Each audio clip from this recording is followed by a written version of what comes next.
We're here with Brandon Beard from Grow Wealth 101.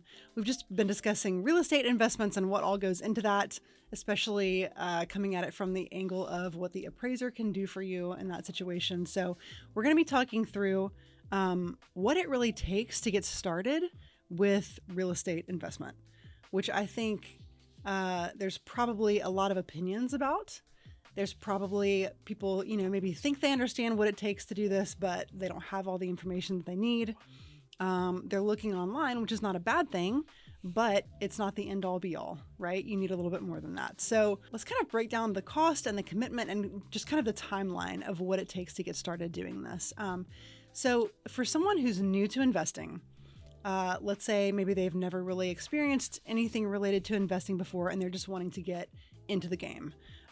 What are some realistic expectations that they need to be aware of? Well, as we've talked about before, it's the end game. Okay, Yeah.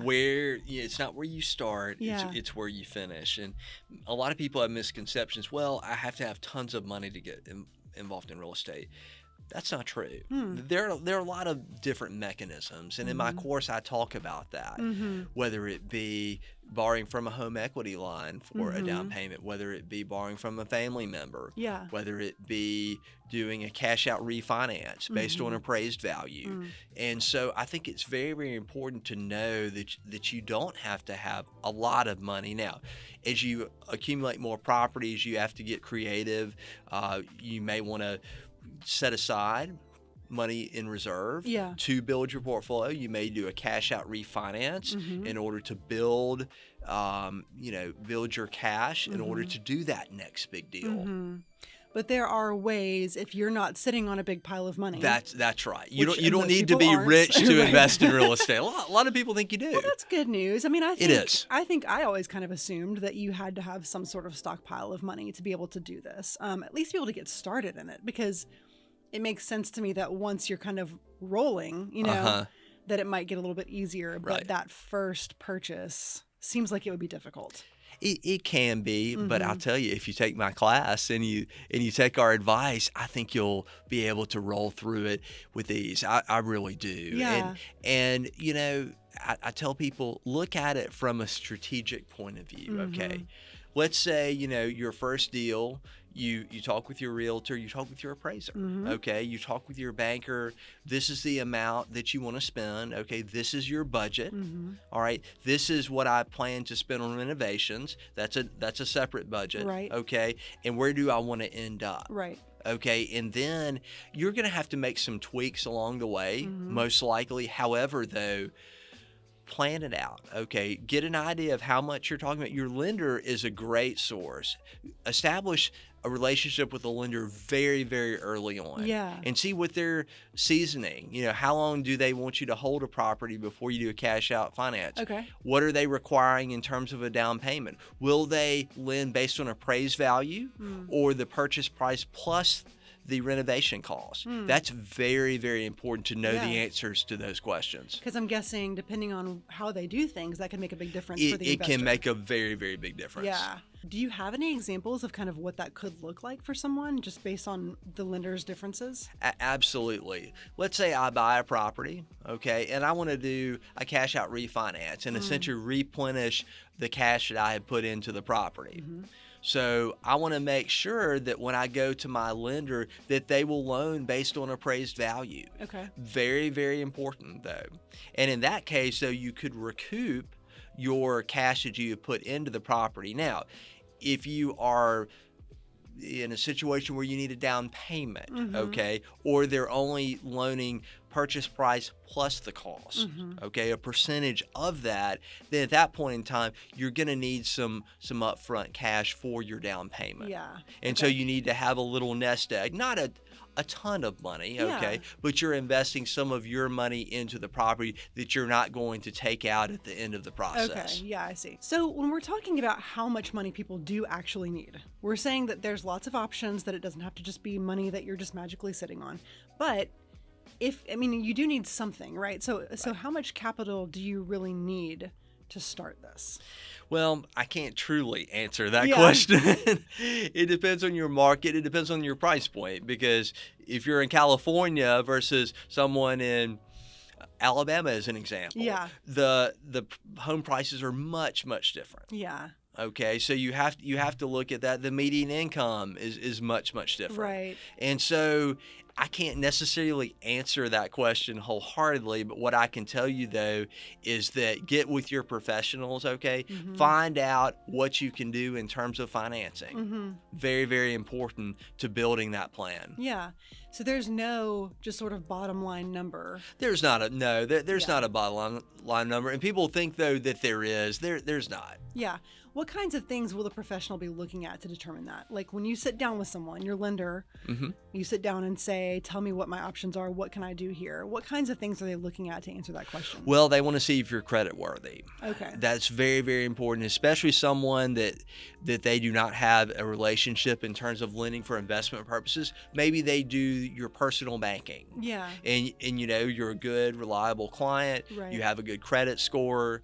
Those are things that they're going to look at. They're also going to look at the cash flow for the property. Mm.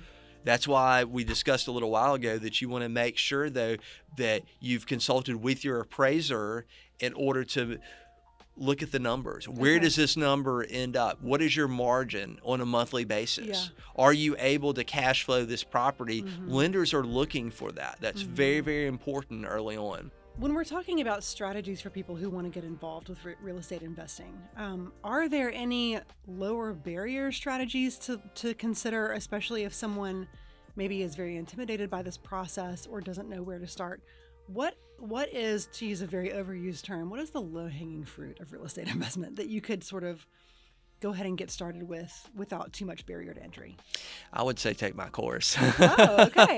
So how's that going to help people do this? Well, what it's going to do is it's going to lay the groundwork. Yeah. It's very important to lay the groundwork and to devise your business plan. Yeah.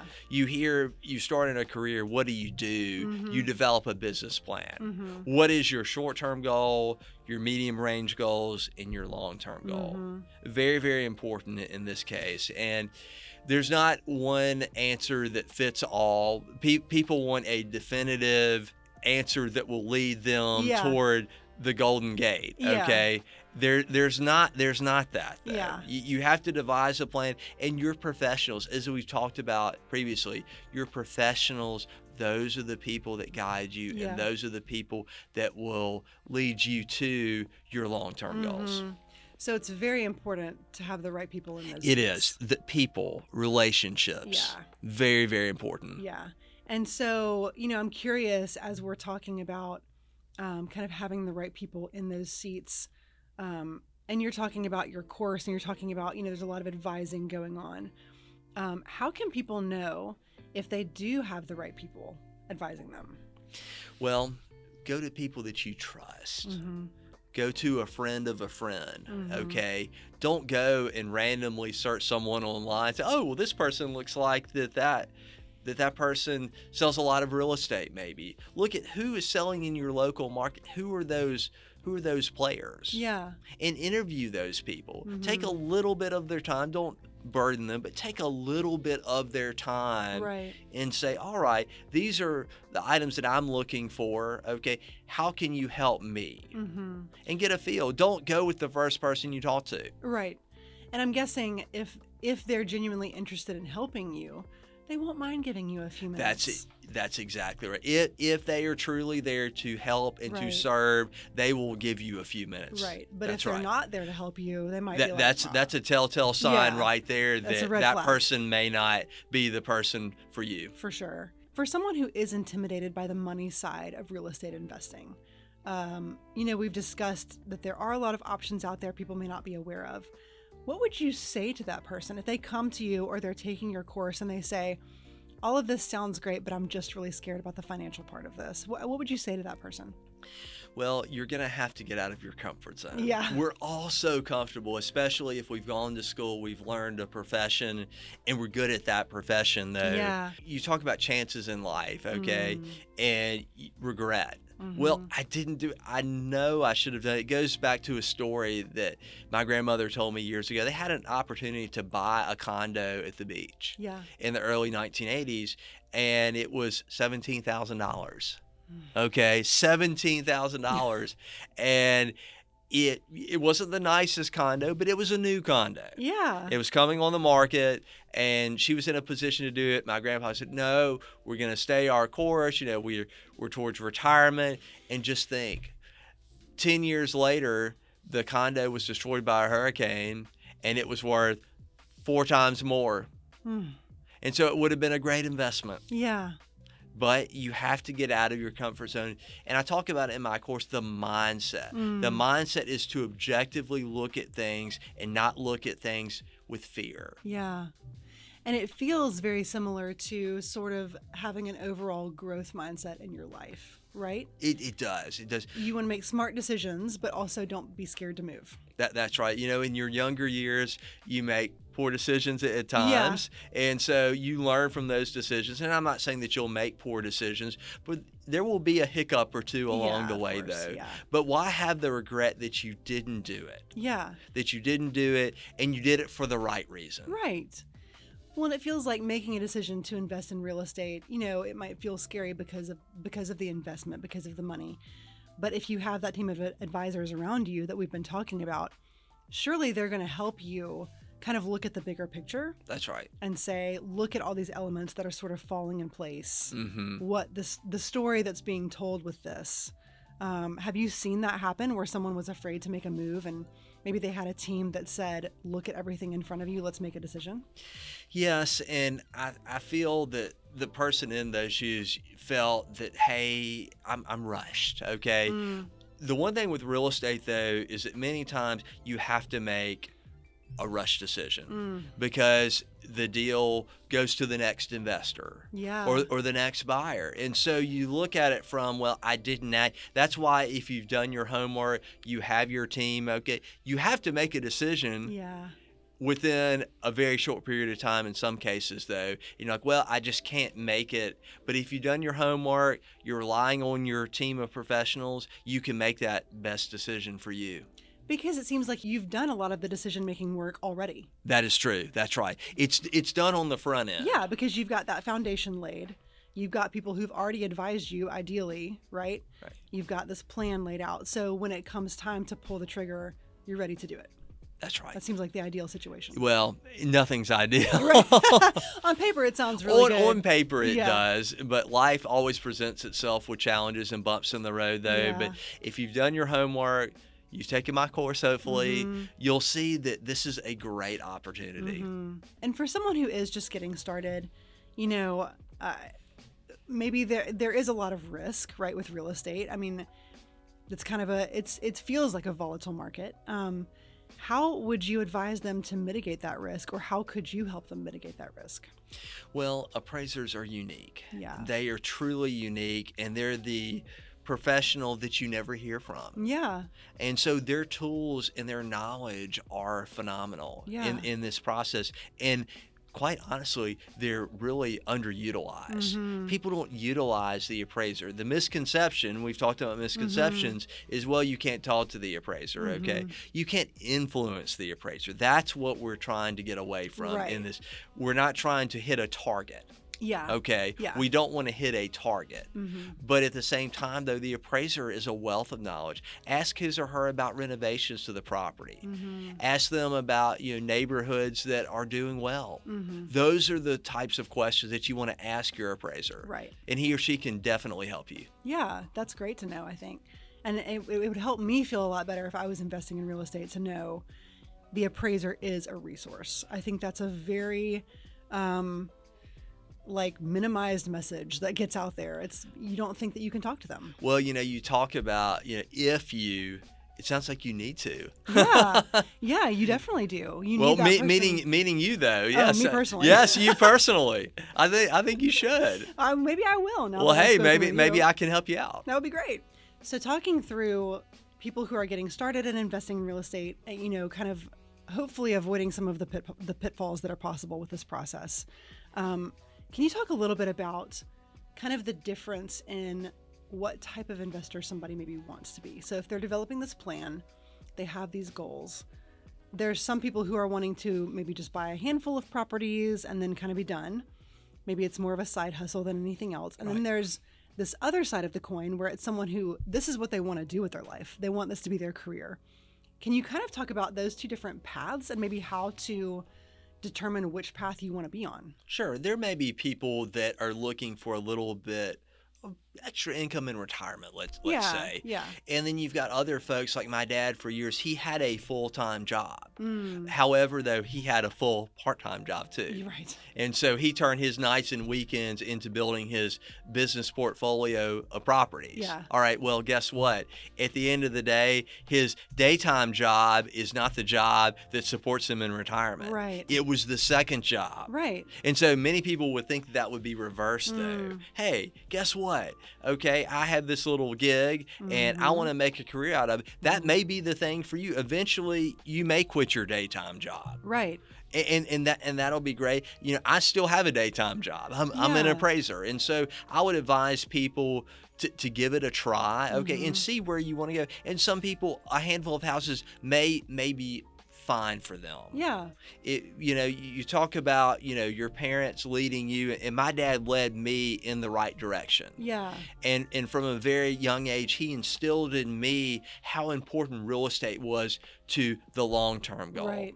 Right. And obviously, it's a short-term situation as well. There's money to be made on the short-term side of things. But think about so many people that have worked so many years, decades and decades in their field, and they'll have a decent retirement, though, but maybe they want to retire a little bit earlier. Right. Maybe they're looking at their pension. If they have a pension, many people do not have pensions, or their 401k. Where is that going to lead me? If I'm retired for 30 years, will I run out of money? Yeah. Do I have that continual, perpetual income? Yeah. And that is very, very important for everyone to look at that, though, from a long-term perspective, because the long-term runner wins. Okay, the short-term runner in this case is not going to win the race. Yeah.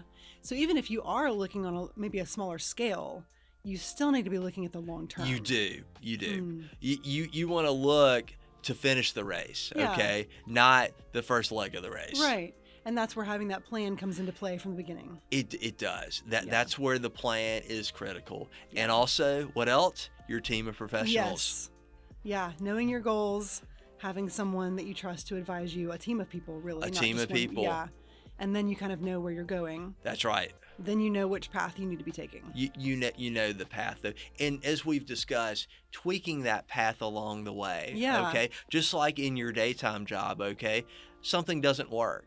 You work in an office. I have an office of employees, though. We see things that work and we see things that do not work. Yeah. So we're always constantly bettering ourselves. You will find that in your cycle. Yeah. You don't want the real estate wheel to run too fast, okay? But you don't want it to run too slow. Right. That makes sense. So we've gotten a lot of really great information from you about how to get started in real estate from the very beginning and kind of what mistakes are common, what kind of mindset shifts might be required. This was so wonderful. Thank you for sitting down and kind of talking through all of this. And, maybe tell us a little bit about your course right at this point. You have a lot of good knowledge. What can you tell us about your course? Well, my course, though, is for the novice investor. It's for the seasoned investor. It walks you through step by step everything that you need to know. I say everything. You can always learn more. Yeah. But it is a good step by step to say, hey, you know what? I want to start from the beginning. I'm a seasoned investor. How can I build my portfolio? How can I make this a career? I have several people that I've talked to over the years that want to make it a career. Yeah. And that's great and wonderful. And I appreciate you having me and look forward to future talks. Yeah, me too. Thank you so much. Thank you.